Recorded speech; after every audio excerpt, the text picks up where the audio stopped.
জান্নাতীরা যখন জান্নাতে যাবে ফেরেশতারা ডেকে বলবে ইয়া আহলাল জান্নাতি ইন্না লাকুম আন তাসিহু ফালা তাসকামু আবাদা। জান্নাতীরা চিরকাল সুস্থ থাকবা, অসুস্থ হবা না। জান্নাতের কমন একটা ফিচার হচ্ছে জান্নাতে there will be no sickness in paradise. জান্নাতে কোনো অসুস্থতা থাকবে না, চিরসুস্থ। সুবহানাল্লাহ পড়েন। ইন্না লাকুম আন তাশিব্বু ফালা তাহরামু আবাদা। তোমরা শাবাব থাকবা, বুড়া হবা না। জান্নাত হবে অ্যান্টি এইজিং। জান্নাতে বয়স বাড়বে না কারো, চিরযৌবনা, চিরযুবক। বিষ্ণু ইসলাম বলেন জান্নাতে যারা যাবে শুভ্র দাড়িবিহীন প্রত্যেকে হবে 33 বছর বয়সের।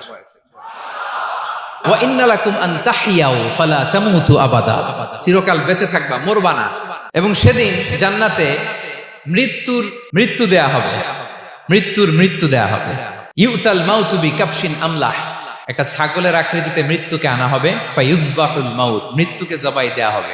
এবার জান্নাতীরা তাকিয়ে থাকবে, ফেরেশতারা বলবে ইয়া আহলাল জান্নাতি খুলুদুন ফালা মাউত। এ জান্নাতীরা চিরকাল এই জান্নাতে থাকবে। এক্সপায়ারি ডেট আছে। জান্নাতে যে ঢুকবো 7 দিনের জন্য চেক ইন, নাকি চেক ইন কয় দিনের জন্য? 7 দিন, 10 দিন পরে চেক আউট করে ফেলবে, এরকম নো এক্সপায়ারি ডেট। আজীবন একবার এন্ট্রি পেলে বের হওয়ার টেনশন নাই। আল্লাহু আকবার।